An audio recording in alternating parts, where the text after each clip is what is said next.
Today's daf we're going to be learning is Chullin, daf kaf. This week's learning is sponsored by Alana and Daniel Storch in honor of their youngest daughter, Ariane Yael's engagement to Brett Aiken, and for a refuah shlema for Alana Malka bat Aviva Tamar and Leah Maritza bat Rezel. We're thrilled to share b'sarot tovot with our Hadron family.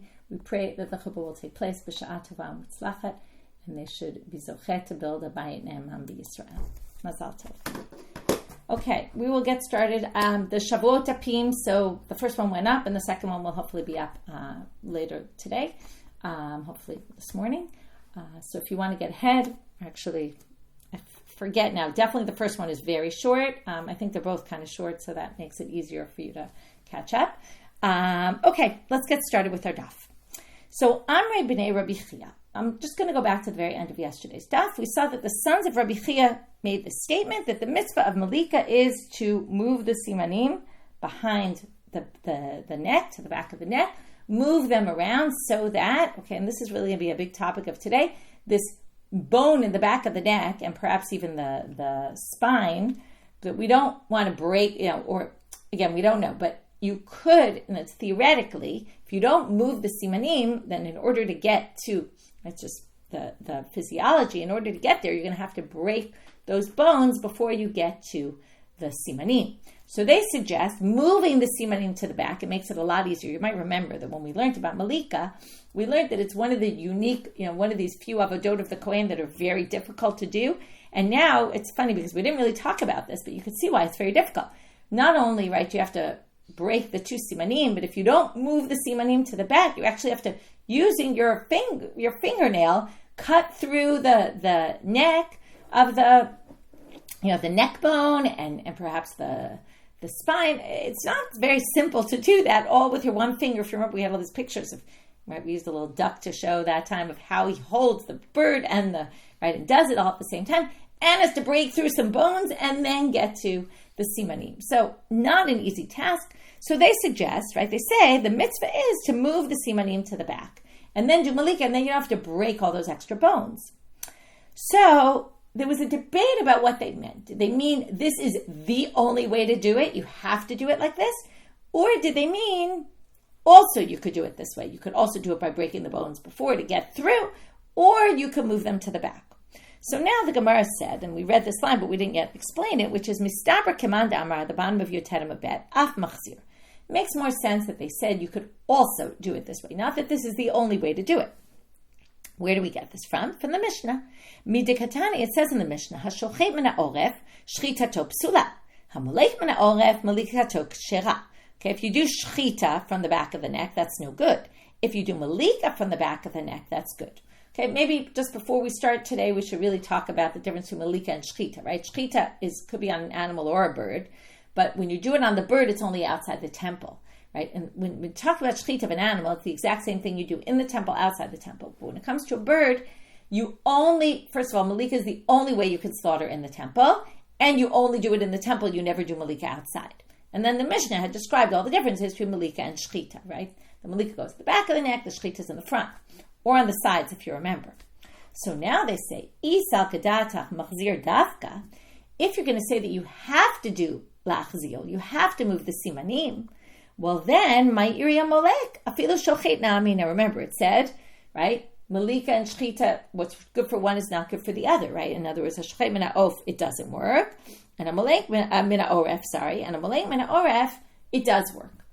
Now, what they're going to say is something you might not have ever thought of, but if you could do shechita from the front, and you could do shechita from the sides of the neck, okay?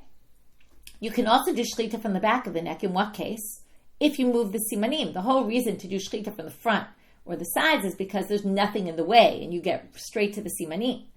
Well, if you can only do melika by moving the simanim to the back, then this line about saying, if you do it from the back, it doesn't work for shechita, but it works for melika, well, that really won't be true, because afilu shochet nami, you can even slaughter it by moving the simanim to the back as well. If you move the simanim to the back, you can even slaughter from the back of the neck. So how can you read this Mishnah then? The Mishnah can only be read if you say, even you could do lachzir to simanim, and then how would you read this? This would be a case where you didn't move the simanim. Okay, now let's just read it. Elalav shmamina af machzir. It must be, you can even move the simanim around, but you can also do melika with the bone in the way and break the bone. Umanitim b'delo hadar. And the Mishnah is talking about when can't you do shechita from the back of the neck? If you didn't move the simanim. Okay, so the way that you can, again, there's two ways to do it. For melika and for shechita, one of those ways works, but the other one doesn't work. Okay, so if you were to be machzir the simanim, it actually would work. But our Mishnah is talking about if you didn't move the simanim away all the way to the back and you had the neck bone in the way, then you wouldn't be able to do shechita from the back of the neck, and that's what the Mishnah is talking about. You could do melika that way, even though you're breaking the bones, but you can't do shechita that way, and that would only work if you say even machzir. Okay. Now, I'm a Rabbi Yannai. Now, doesn't really matter which version we go with the Bnei Rabbi Chiya, but the main point, right, at this point, okay, we just had a debate which one they say, but it doesn't really matter which one we go by. We did have the Mishnah supporting one reading that it's even, but either which way, they basically talk about the fact that you can or have to move the simanim to the side, right, to basically to the back, so that there's no bones blocking. You either can or should. Okay, now, Amar Rabbi Yannai, Yikabaluha Rovin et Shuvatan. Okay, Rovin are young ones. These sons of Rabbi Chiya. Okay, you can look up, by the way, Chullin Mishkan had an article a while back about the sons of Rabbi Chiya. I assume you can search it on the site. Maybe I'll try to pull it up and send out the link again. But he calls them you young ones, okay, sons of Rabbi Chiya, will get their answer, Chuvatan. Now, Chuvatan doesn't mean answer in a good way. It means their retort. And I'm going to show you that you're completely wrong. Because Dikatane, from the Mishnah itself, a different line in the Mishnah, Nimtza kasher b'shchita pasul b'melika, kasher b'melika pasul b'shchita. Remember the Mishnah at the end, after it discussed what's true for melika isn't true for that, and it gave all these examples, then it gave the rule, the general rule. The rule is, what works for shechita doesn't work for melika, what works for melika doesn't work for shechita. Now, the assumption of the Gemara always is, when they have these lines, okay, when we read the Mishnah just blindly, you can explain the Mishnah likes to do that kind of thing and summarize, okay? At the end, bring a principle. Not always, right? Often they don't bring principles, but sometimes they bring this principle at the end.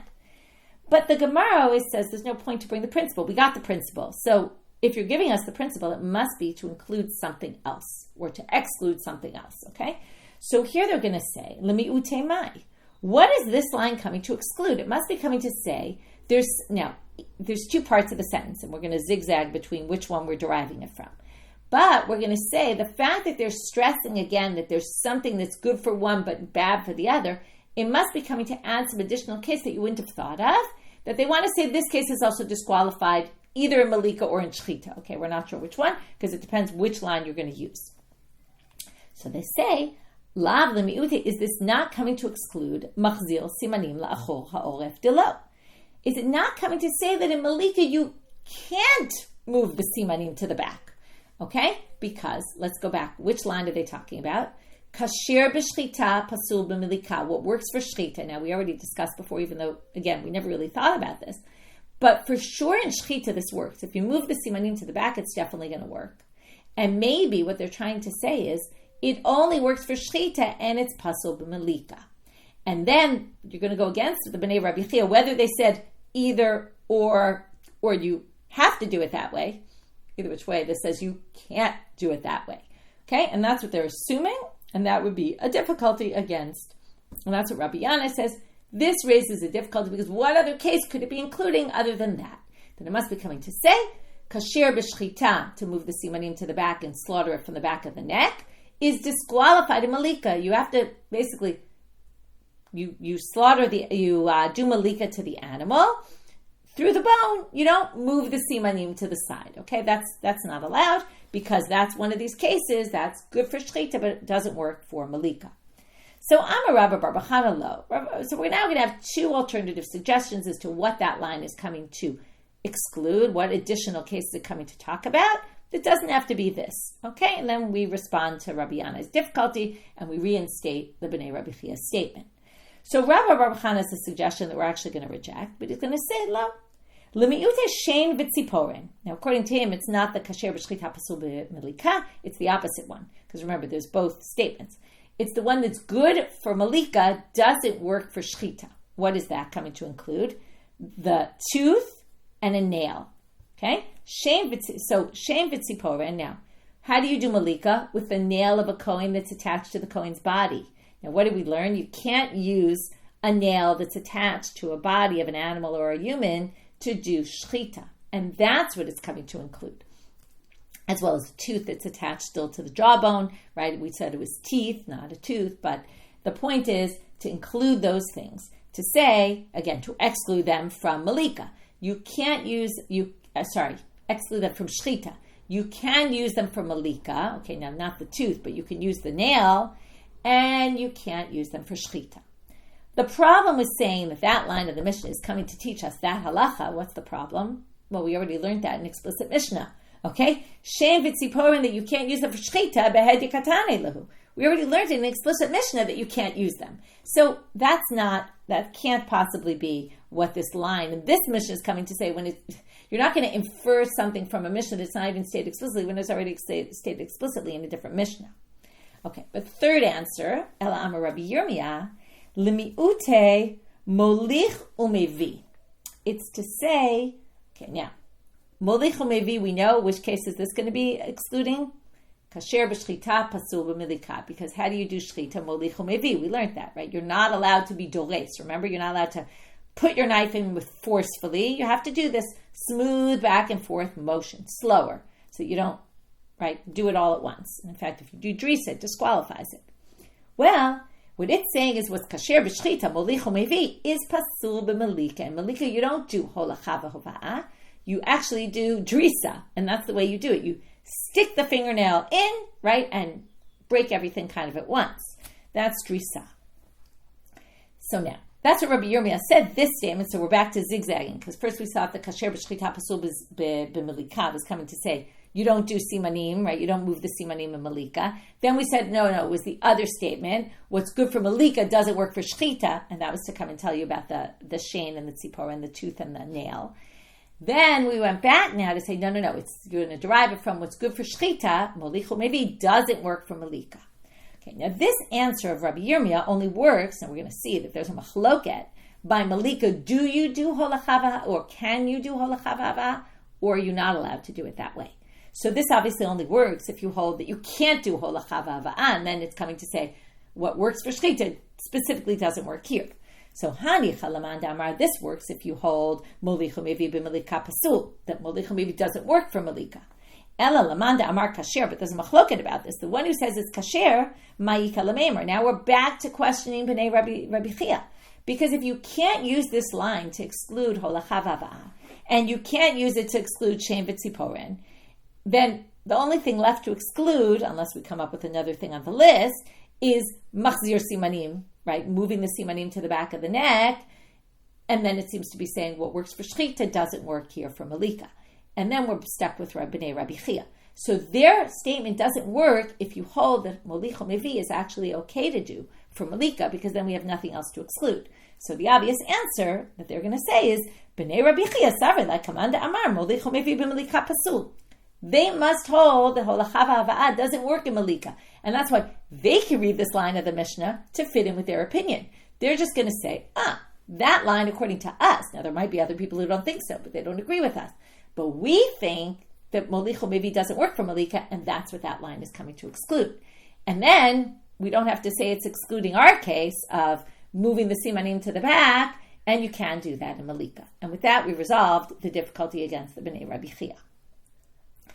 Now comes Rav Kahana, and he's going to describe how you do melika. Mitzvah, Amar Rav Kahana, mitzvah melika kotzetz v'yored.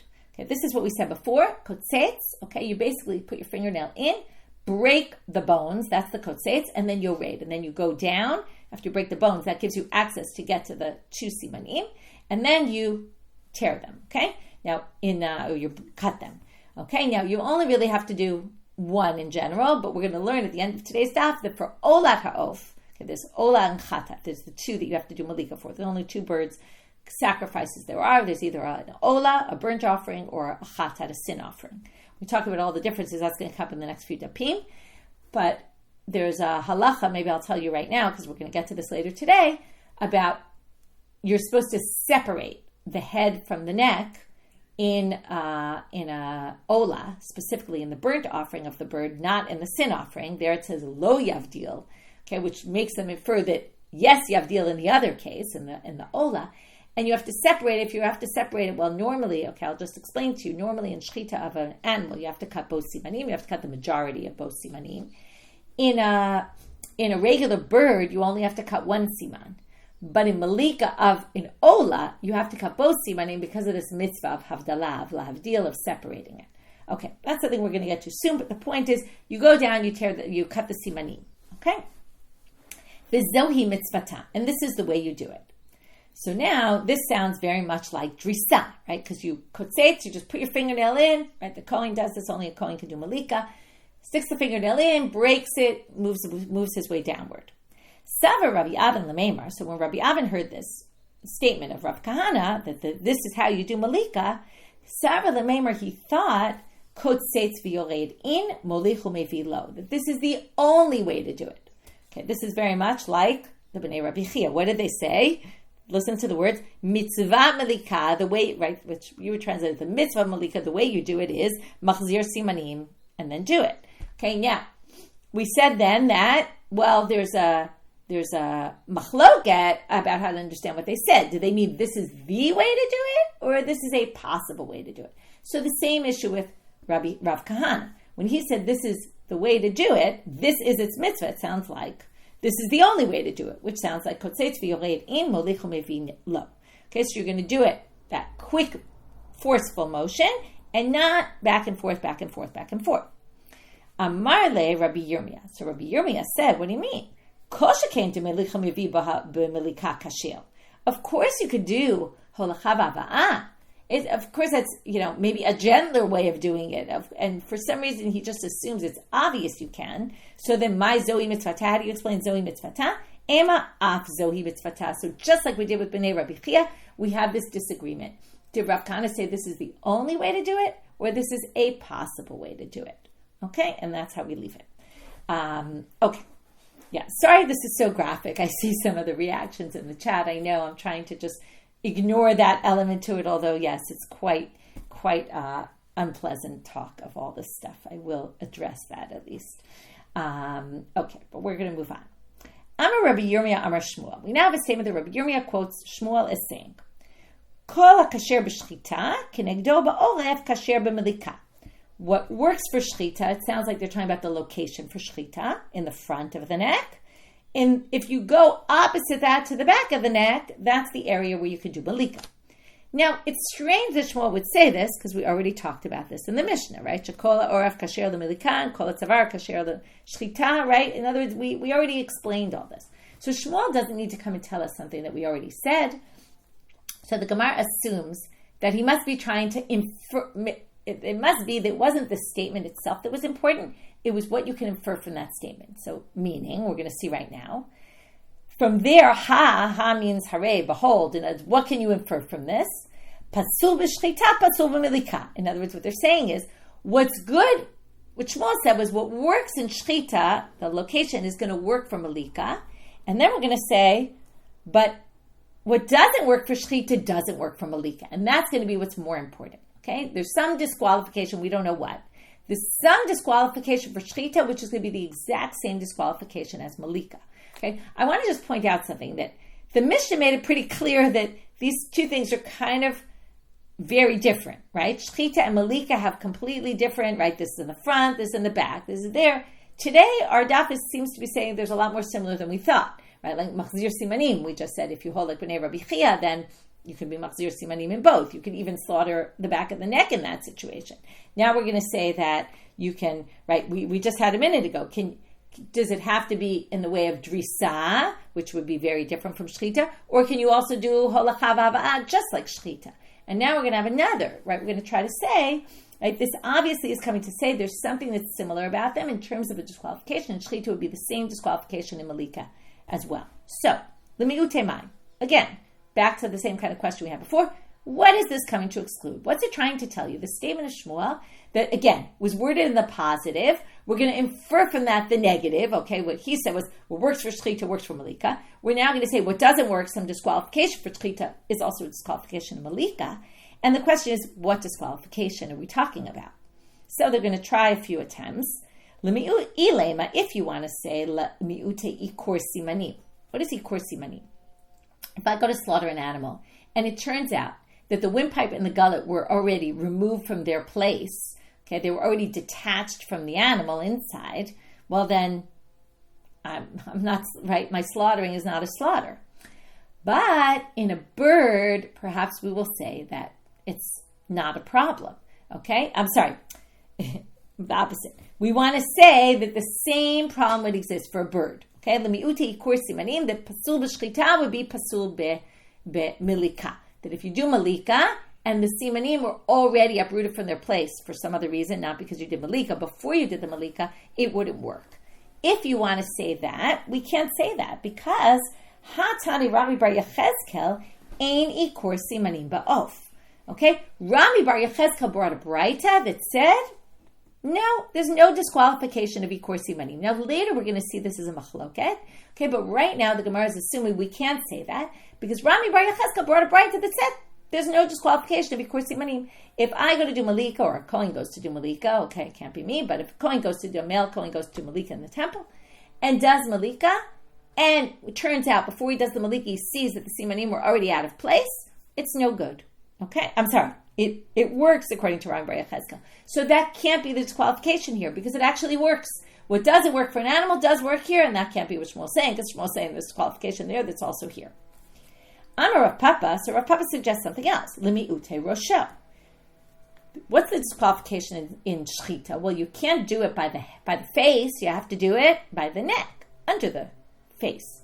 So same thing by melika. You can't do melika by the head. You can only do it by the neck. Okay? But they say, okay, rosho pshita. Everybody knows that. I don't need Shmuel to tell me that, because mimul or po amar rachman v'lo b'rosho. What does it say? We talked about this. It's opposite, right? A place adjacent to the oref, which is all the back of the neck. So it's all the back of the neck. The head is not considered by the back of the neck. So it can't be that. But now they're going to modify that a little and answer the answer that Rav Papa said, but with a modification. My rosho, shipoi rosho. Where the head starts to incline down, right? Take your head, go down with a line, and all of a sudden there's that incline before you get to the neck. Now what we're going to say is, pasul b'shechita, pasul b'melika, which was the inference from Shmuel's statement, is coming to tell you, well, you can't cut by the shipua of the head, right? That's too high up in the front for shechita. You also can't do melika there. Now, what are we talking about? In what case? This goes back to yesterday's stuff. Kigon dinakant mishipui rosho v'higrim ve'azal ad demate tatai. You started from the incline of the head, and then you go down. So you did a third, right? Ukid Rav Huna Rav Asi, down Rav, right? Just like Rav Huna said in the name of Rav Asi, according to one of the versions, right? Higrim shlish v'shachat shnei shlish psula. If you start up above in the wrong place and you do a third of your shechita there, and then you finish 2/3 of the shechita in the right place, it's no good. That's going to be the same for melika. And that's the statement of Shmuel, the way we explain it now, although later we're going to come back and explain it's actually coming to exclude the ikur simanim, but we'll get back to that. But we rejected that because of Rabbi Bar Yechezkel's braita. And we said in the end, it's coming to say, if you start too high up in the melika and you go down to the right place and you do 2/3 of the melika in the right place, it's pasul, just like shechita. And that's Shmuel, and then we don't have a problem with, it fits in with Rabbi Bar Yechezkel, because Rabbi Bar Yechezkel thinks that the ikur simanim is a complete difference between animal and bird. Bird, it's totally fine if you have ikur simanim. Okay, there's no problem. Now, when he said ein ikur simanim ba'of, we assume, by the way, that he means whether it's shechita of a bird or melika of a bird. Okay, it sounds like he's saying that, but we're going to talk about that later as well. So now we're going to deal with this ikur simanim statement of Rabbi Bar Yechezkel. Again, it's not his statement, it's a braita that he quotes. So Rav Acha Berei de Rava goes to Rav Ashi and says, Haditani Rabbi Bar Yechezkel ein ikur simanim ba'of. That opinion of Rabbi Bar Yechezkel, that he, again, not his opinion, but that he quoted from a braita, that there's no problem with ikur simanim, must be said according to those who say, now we're going to learn this big machloket about shechita for birds. Lo amaran ela lamanda amar ein shechita la'of min haTorah. Now it never talks about slaughtering birds in the Torah. Okay, the only thing it talks about is melika. But if I want to eat a bird outside the temple, it doesn't say anything about what I'm supposed to do. There's no special way to do it. Now we know you have to slaughter birds, but where do we get it from? There's a debate about whether it's a Torah law or a rabbinic law. So what he's going to say right now, in a minute we'll talk about how could it be a Torah law if it doesn't say it in the Torah, but we're not up to that opinion yet, so wait 1 minute. It says here that when Rabbi Chiya said it's totally fine to do shechita on the bird or melika on the bird, even if the simanim are not there anymore, they're uprooted from their place. They're there, but they're uprooted. They got disconnected from the inside there. Well, that's only if you hold the shechita as rabbinic, okay? And that makes sense then, turning now to Amabet. Why would you say that it's connected? Because if it's a more lenient law and it's only rabbinic, then we can be lenient and say, okay, so the simanim are uprooted from their spot. They're still there. We can cut them, and it's called shechita. We're going to just be more lenient about shechita. We're not going to see two completely different approaches about how saying it's rabbinic affects this law. Okay, so this is the first theory. Aval, at the top of Amabet now, Aval Amanda Amal Yesh Shechita La'of Min HaTorah Yesh Ikul. But if you're going to say that this is a Torah law, now Rashi tells us, okay, it's not in the Torah. So what he means is it's a Nimsera LaMoshe Al Peh. Okay, it's a holacha LaMoshe Misinai. It was passed down orally at the time the Torah was given, which gives it, right? That's always a much more closer to Torah law than rabbinic law. Okay, so either which way, it's not in the Torah, but it's an ancient tradition coming back. It was given to Moshe orally, just not written down. Then you would say, okay, well then there's ikur, then there's a problem if the simanim are uprooted because this is a serious law. Amar Le, to which Rav Ashi responds to the suggestion and says, Adrabah, ibchan estabris, what are you talking about? I think the opposite makes more sense because Lemanda Amar Yesh Shechita La'of Min HaTorah, if you say it was an oral tradition that was passed down, then Ika Lememar Dahachi Admare De'ein Ikur. Then you could say that, well, as this halacha was passed down, it was passed down with all its details, and the details that were passed down, this tradition, was, even though it doesn't sound like, why should this be? But it was passed down, it was a tradition that there's no problem of ikur simanim. But, afilu lamanda amar kebehema, linyan ikur lo havi kebehema, and even if you're going to say, well, you know, it's the fact that you have to do shechita of a bird is kind of just like shechita of an animal, but you could say it was passed down with that one difference, that there's no problem with ikur simanim. But, and now you're going to see the logic of this, Ela lamanda amar en l'shechita la'of min haTorah ela midivrei sofrim. But if you're going to say that it's only rabbinic, well, when the rabbis institute something, mehecha gemirale, where do they get it from? And that's, the rabbis are basically going to say, well, you have to do shechita of a bird also. Also meaning what? Also like what? Like an animal. Right? Where are they learning it from? Mibeima.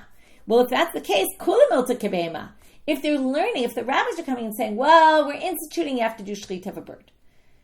Just like shechita of an animal. Well, if shechita, then basically who are the rabbis to come and say, well, we're going to institute it partially like an animal, but not completely like an animal. Ikur simanim for animals, but not ikur simanim for birds. It doesn't make any sense.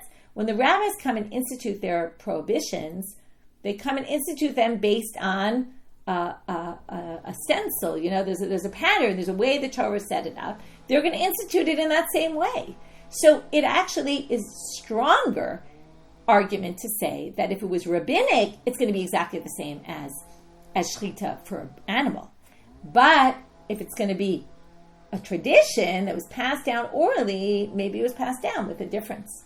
Okay? So it's a very interesting machloket because it's sort of saying, well, when the rabbis institute something, do they institute exactly the way the Torah is, or can they kind of, are we just saying everything's going to be much more lenient? And if you have to remember, their starting point is that there is some tradition or statement that there's no ikur simanim. The question is where did that come from? Okay, so it's like sometimes I'm giving a comparison. When you have mistakes, like two different versions of a text, and you don't know which one's right. Often the theory in academia is the one that makes least sense must be right, because the one that makes more sense, probably someone fixed the one that makes less sense to make it make more sense. But the one that doesn't make any sense is likely the one that's correct, because otherwise where would it get there from? And that's kind of what they're saying here. If there's a tradition, we understand why this seemingly unlikely opinion came from, because it's just was passed down and that's all there is to it. But if the rabbis institute, why would they institute it so differently? It doesn't make any sense. Okay? But the first theory is a different theory, which is no. Okay? Kind of like you could say about the mistake. It's so obvious this is wrong, it must be the wrong version. Okay?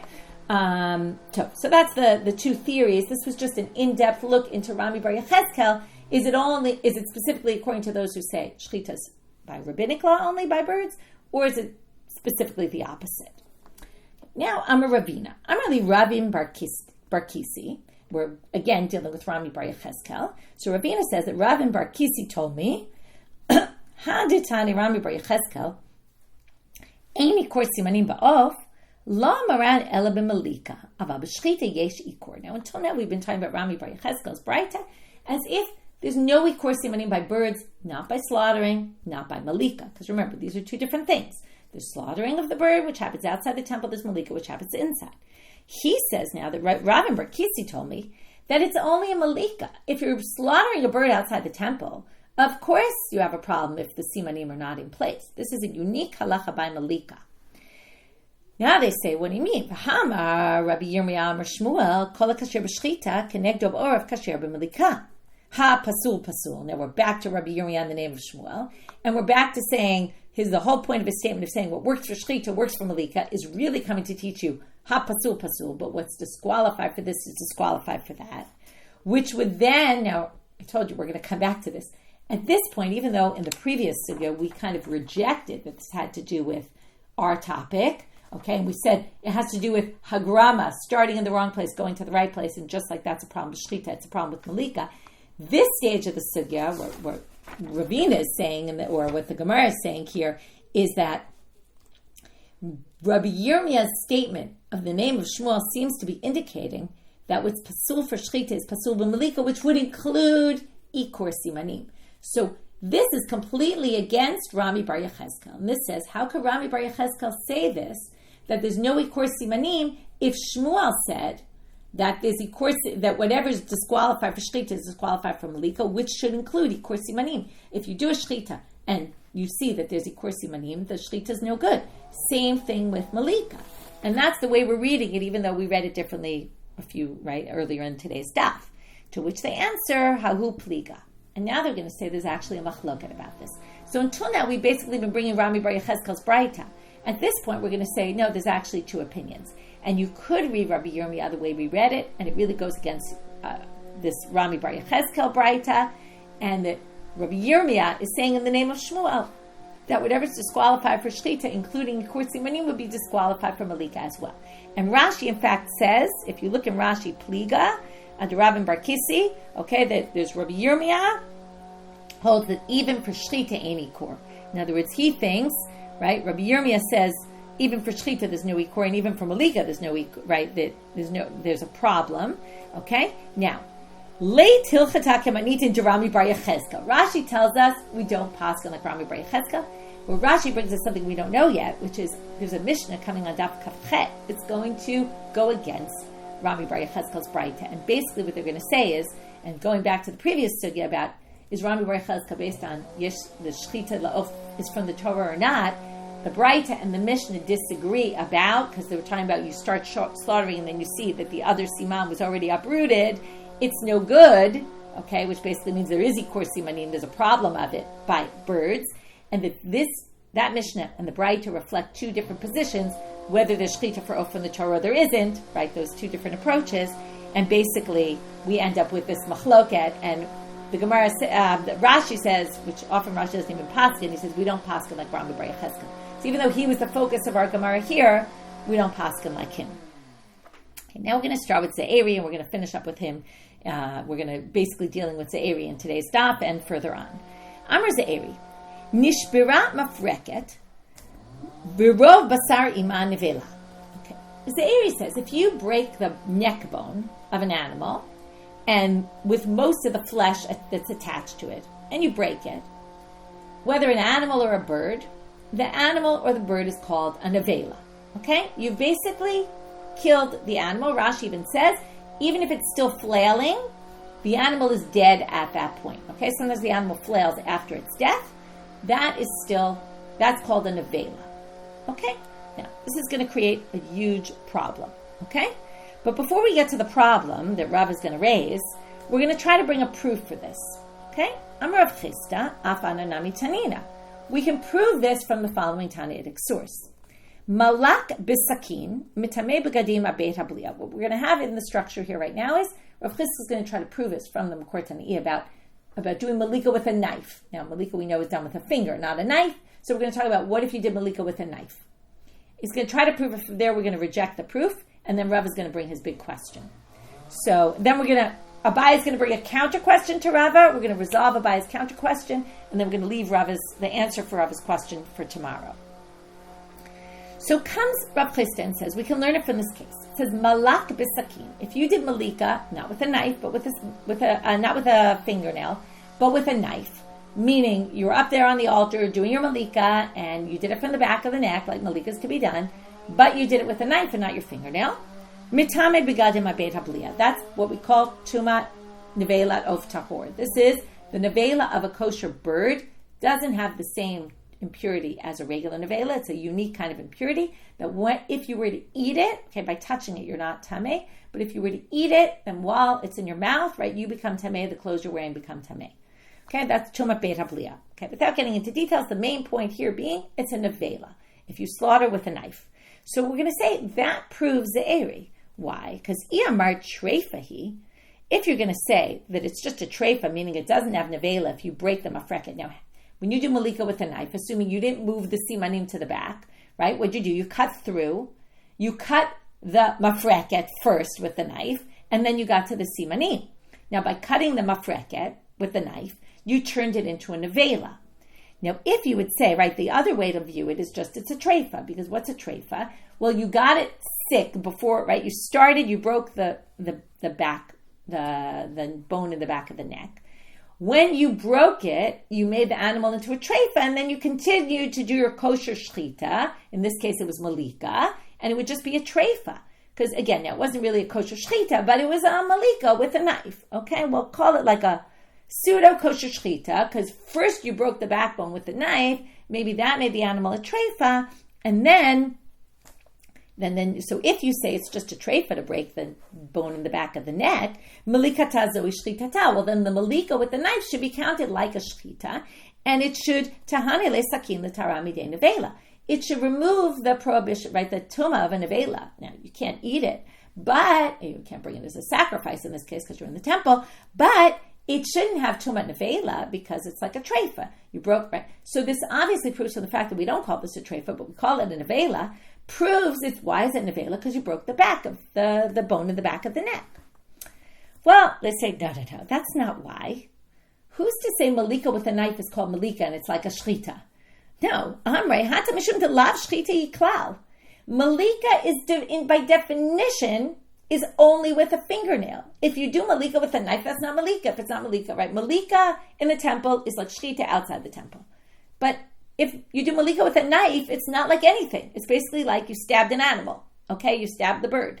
So this melika is not melika. Okay, it might be called melika, but it's not melika at all. It's not a shechita.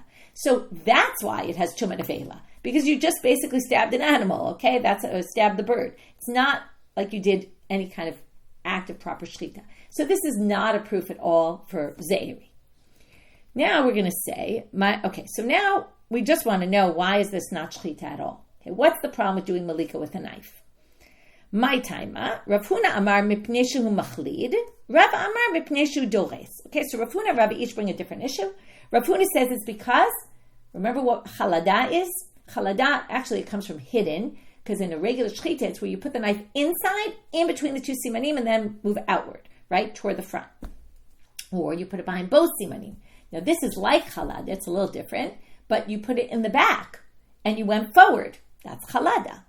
And Rava says, Rava says it's b'nei shu dores, because if you use a knife, you go, right, straight through. You don't do the molichu mevi. Okay, well, maybe yes, maybe no, that's what we're going to talk about right now. We want to know now, Manda amar mipnei shu machlid, my time alo amar mipnei shu dores. Why did Rav Huna say because machlid and not dores?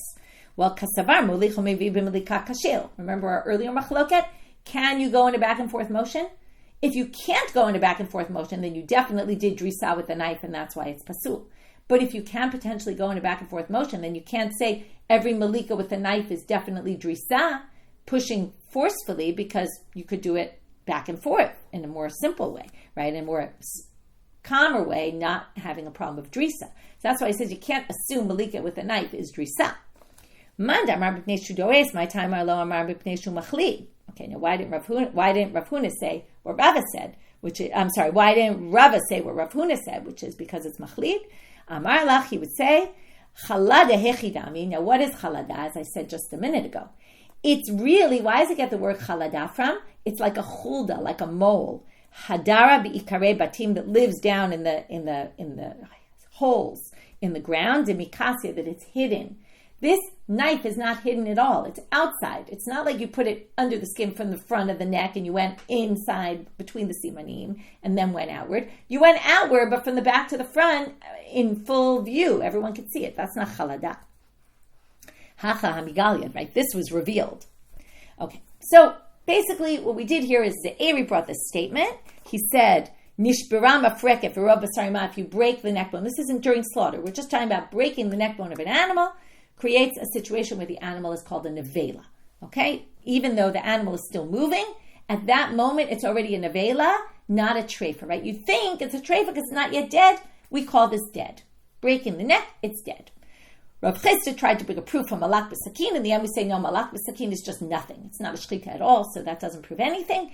And then we just went to what's the problem with malak b'sakin. Okay.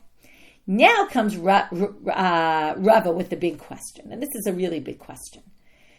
So now we say the following. I'm a Rava. Ikashili hakashili. If you have a difficulty against Eri, though, this is a real difficulty. Now, it's not like someone gave a difficulty. He's just saying, I have a real serious difficulty with this. V'chi meta omedu molek. Wait a minute.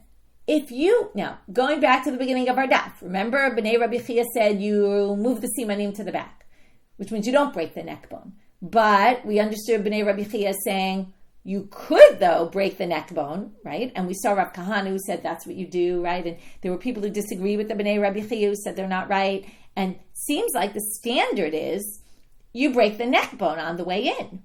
Okay, now something really makes no sense. If you break the neck bone on the way in, and breaking the neck bone, according to Ze'eri, means the animal's dead, then you're doing melika on a dead animal. That can't work. Okay, that's his problem. So we're not going to have an answer to this till tomorrow. The next words in the Gemara on the top of tomorrow's daf are mikoma kom kashi. Okay, this is still difficulty. But what we're going to do is try. Abai is going to say, I don't understand your question, Rava. Amarle Abai, and if you're going to say that, v'tik shelach olat haguf debayah shnei simanim v'chimeta omedu molek. Now this is why I mentioned it all before. The olat ha'of, you have to cut both simanim. Now as soon as you cut one siman, he said forget about a question on Ze'eri. If you're going to take your question, then your question is going to raise a difficulty also on every case of olat ha'of. Because in olat ha'of, you have to cut both simanim. But once you cut one siman, the bird's already considered dead. So why are you cutting the second siman if the bird's already dead? What if you're cutting a siman of a dead bird? So, right, once it's dead, omedu molek, you're going to finish your melika now on a dead bird. Amar le, so Rava answers him, no, that's different. Because that's hatam kedei lekayem ba mitzvah havdalah. There's a mitzvah there to separate. Okay, we're going to talk about all this in the next two dapim, which is the pasuk by Chatat says you don't separate it. From there, they learn that the ola has to be separated. Okay, we'll see all those derivations, and we learned about this in the past. Which means you have to separate the head from the neck. In order to separate the head from the neck, you're going to have to cut both simanim because that's the way the head is connected. The head from the body. That's the way the head is connected to the body, through both simanim. So if you cut both simanim, you're not doing it to do melika. The melika is done by the first siman. But the second siman is for the mitzvah of havdalah, for separating. Ihachi or nami. Wait, if you have to separate the head from the body, then you need to cut the hide, the skin also of the bird. And nobody says you have to cut the skin of the bird. So if this mitzvah of havdalah is so important that you even cut a siman of this bird once it's already dead, well then you should cut the hide as well. So they say no, because kol ma'akev b'shchita ma'akev b'havdalah, v'kol she'enu ma'akev b'shchita eno ma'akev b'havdalah.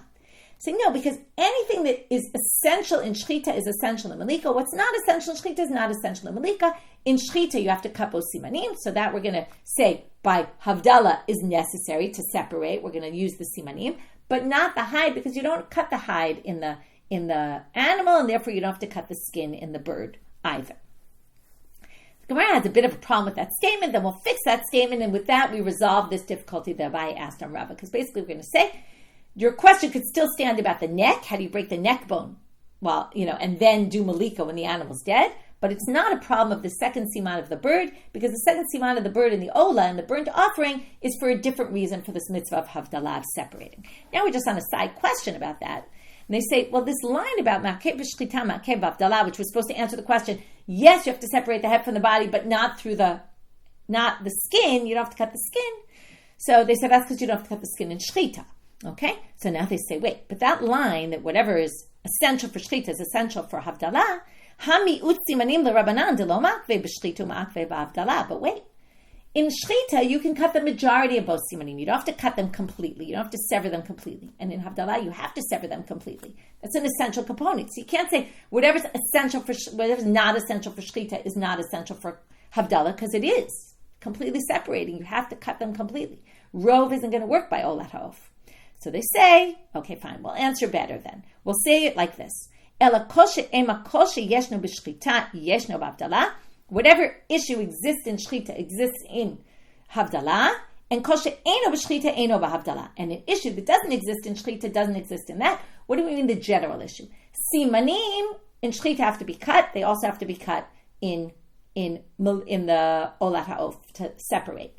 But in one, majority, in the other, the whole thing. But the concept of cutting simanim.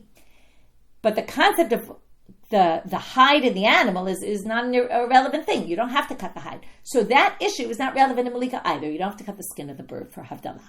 Okay, that resolved the issue of Abaye against Rava, but we're going to come back to Rava in tomorrow's daf. So what did we do today?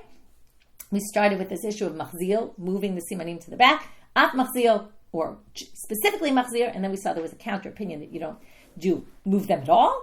Okay, then we had we then said Rav Kana talked mitzvah melika, how do you do it? And then we said, is that the only way to do it, or can you also do molichu mevi?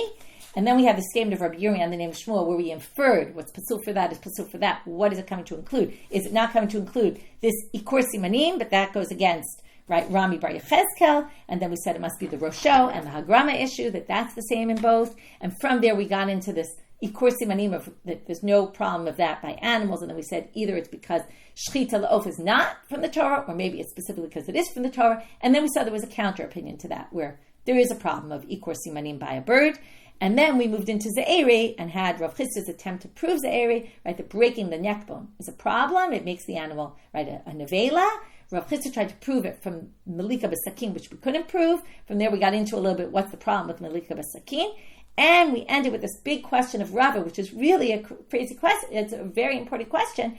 How do we do melika on birds in general if we break the neck bone? Once you break the neck bone, the animal's a dead nevela. How can you then continue and do melika on a dead bird? So we're going to have to figure that out. And with that, we finish for today. Wishing everyone a good day.